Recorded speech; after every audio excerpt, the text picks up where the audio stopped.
सी times के सी संवाद कार्यक्रम में दोस्तों आज हमारे साथ हैं एडवोकेट डॉक्टर राम प्रकाश चौबे जी। हम आपका स्वागत करते हैं। और दोस्तों बता दें कि हम अपनी चर्चा शुरू करें उसके पहले मीना कुमारी का एक बड़ा अच्छा शेर है, नज्म है जिसे कहें, टुकड़े टुकड़े दिन बीता धज्जी धज्जी रात गई, जिसका जितना आंचल था उतनी ही सौगात मिली।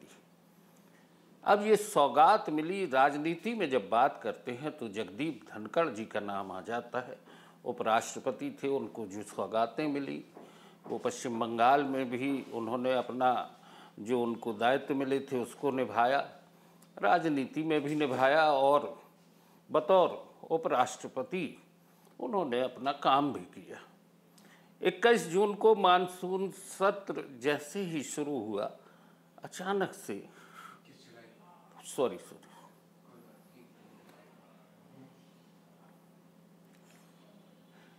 21 जुलाई को जैसे ही मानसून सत्र शुरू हुआ, अचानक से राजनीति के आकाश में बादल मंडराए और जगदीप धनखड़ जी का इस्तीफा ऐसे समय में आया जिसकी उम्मीद नहीं थी।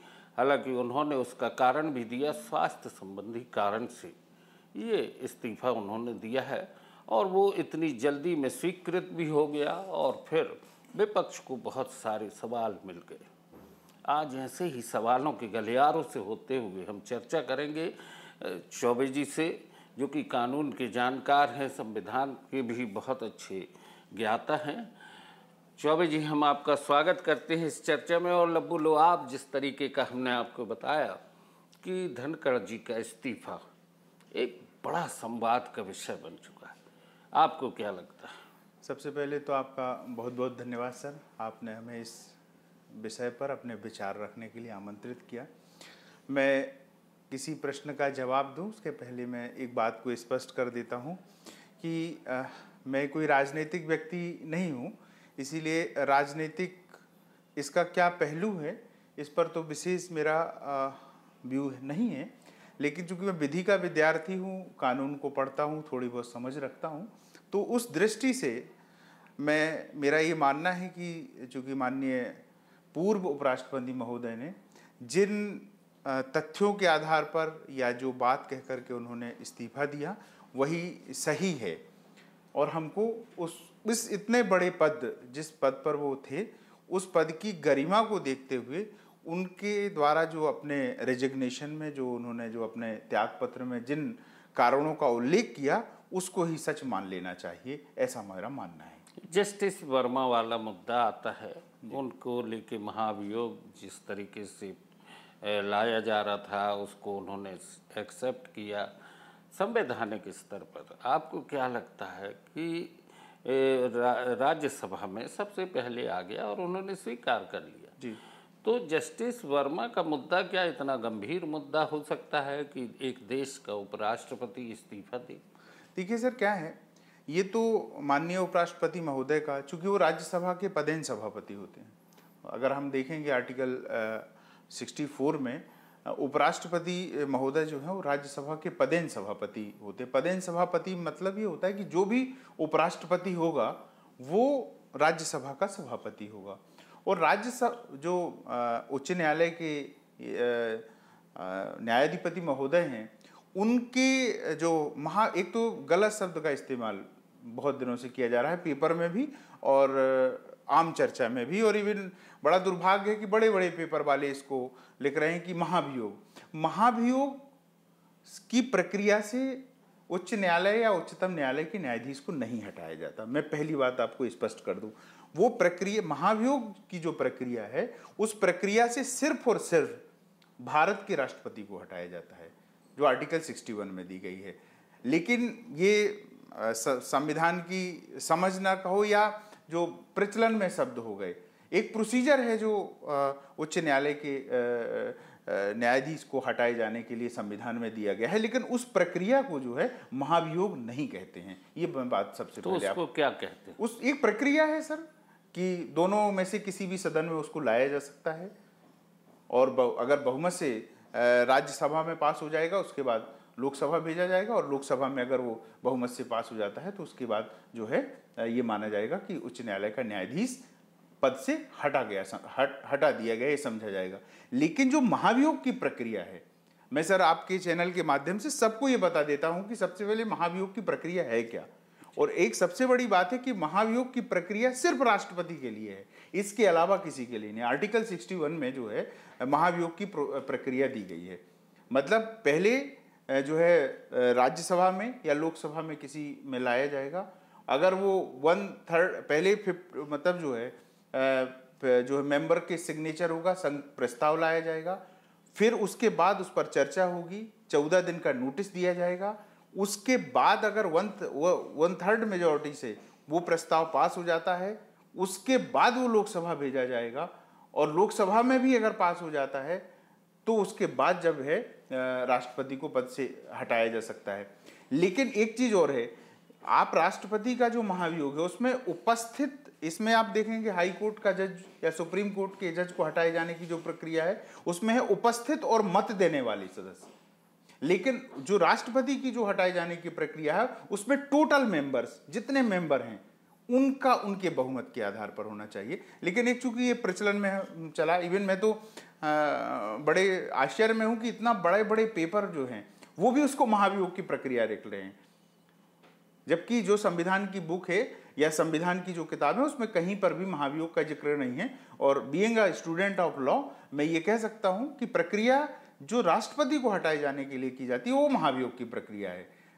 इसके अलावा बाकी की जो प्रोसीजर है वो एक प्रक्रिया दी गई है संविधान में आर्टिकल 124 में हटाए जाने का सुप्रीम कोर्ट के जज को, और यहाँ जो, लेकिन अब चूंकि वो चल रहा है तो चल रहा है।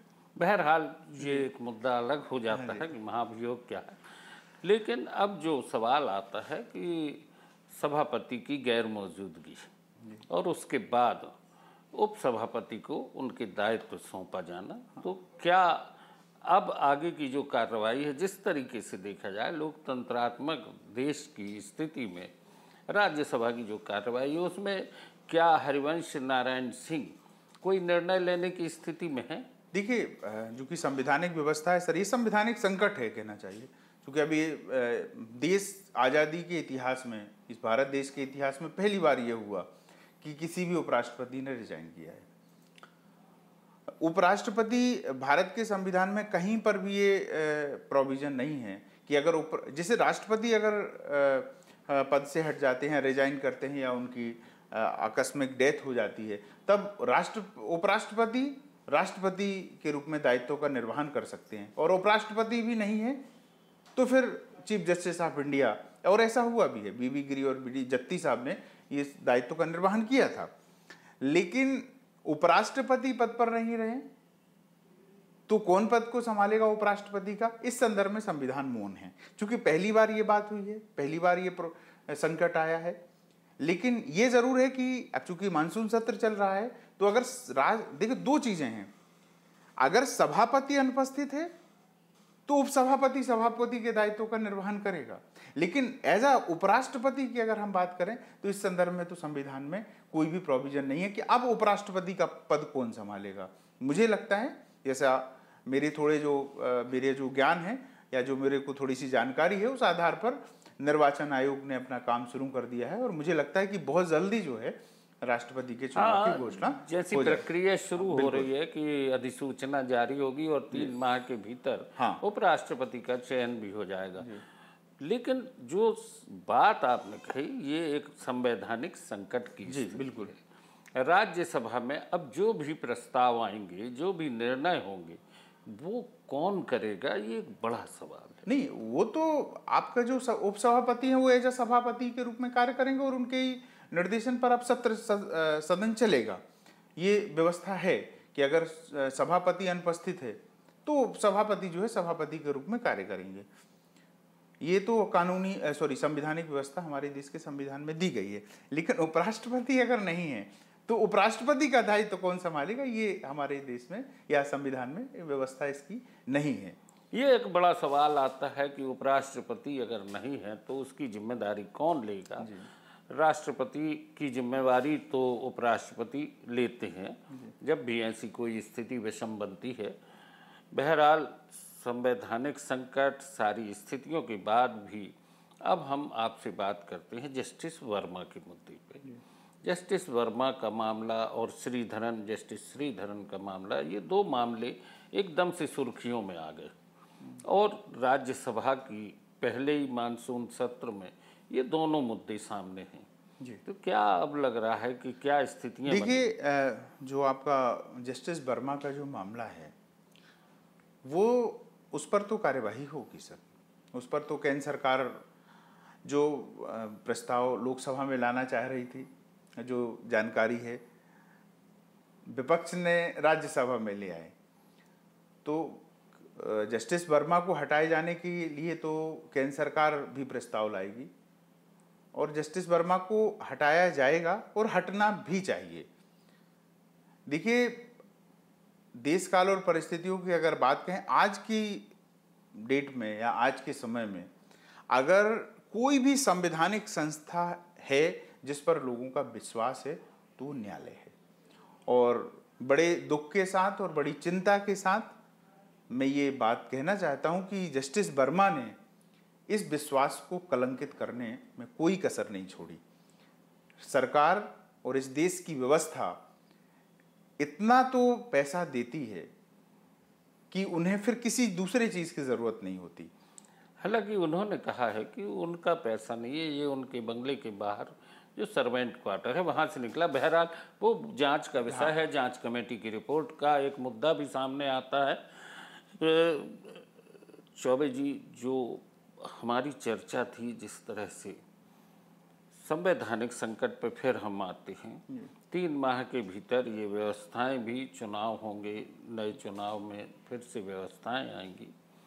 इस बीच में जिस तरह से सत्ता और विपक्ष के बीच में जो संवाद चल रहे हैं वो निश्चित है कि देश के लोकतंत्र के लिए एक बड़ी इबारतें भी गढ़ रहे हैं कि आने वाले समय में आज की जो घटनाएं हैं ये कहीं ना कहीं दर्शाई जाएंगी और इबारतें बनेंगी, संवैधानिक उस पर पढ़ाई भी जा सकती हैं।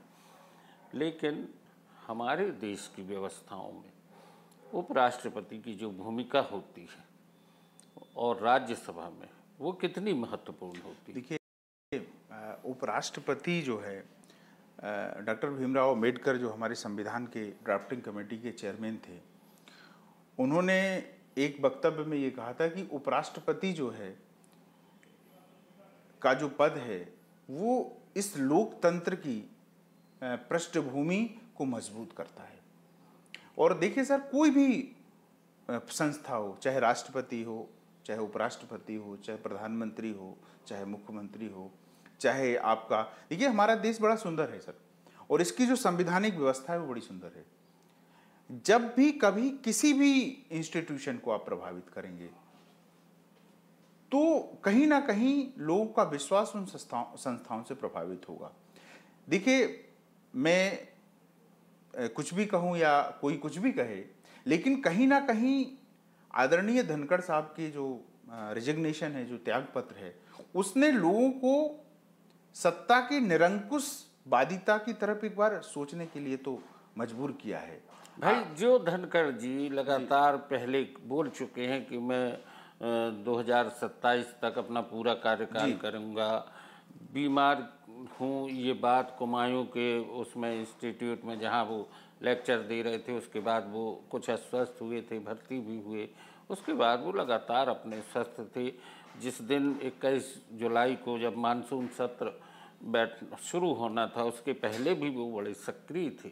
अचानक रात में 9 बजे उन्होंने स्वास्थ्य संबंधी कारणों का हवाला देते हुए जिस तरह से इस्तीफा दिया, कई सवाल उसके साथ खड़े हुए। विपक्ष ने भी खड़े किए, सत्ता पक्ष के भी अपने तरह से कुछ तर्क भी आए, जिसमें एक बात ये भी आई कि उस दिन मानसून सत्र में जो भारतीय जनता पार्टी के अभी राष्ट्रीय अध्यक्ष नड्डा जी ने जिस तरह से उनको निर्देश देते हुए बोला या उनके समक्ष ये बोला, मैं जो कहूँगा वही कार्रवाई में शामिल किया जाएगा, नोटिस में लिया जाएगा, तो कहीं ना कहीं एक आहत हुए वो। बिल्कुल, कुछ ना कुछ देखिए घटनाक्रम जो हुआ है जो उनको कहीं ना कहीं आहत किया होगा।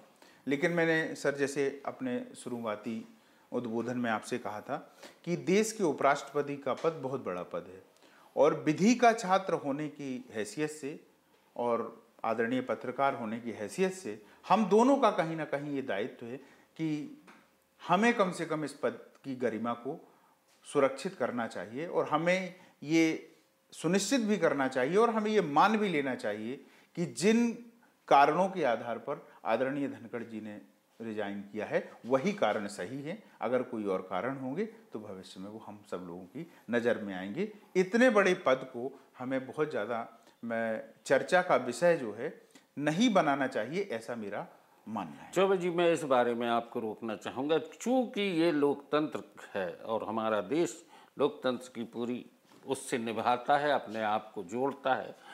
सवाल जब सत्ता से हो या सरकार से हो तो वो उठना भी लाजमी है। बिल्कुल बिल्कुल निश्चित है, उपराष्ट्रपति का पद बहुत महत्वपूर्ण है, उसका सम्मान होना चाहिए, लेकिन ऐसी वजहें तलाशना जरूरी है कि आखिर वो वजह क्या थी कि धनखड़ साहब को अपने पद से अचानक से इस्तीफा देना पड़ा। सी संवाद के कार्यक्रम में, सी टाइम्स के, हम आज की चर्चा पर यहीं विराम करते हैं। आगे फिर हम आपसे चर्चा करेंगे। बहुत बहुत धन्यवाद।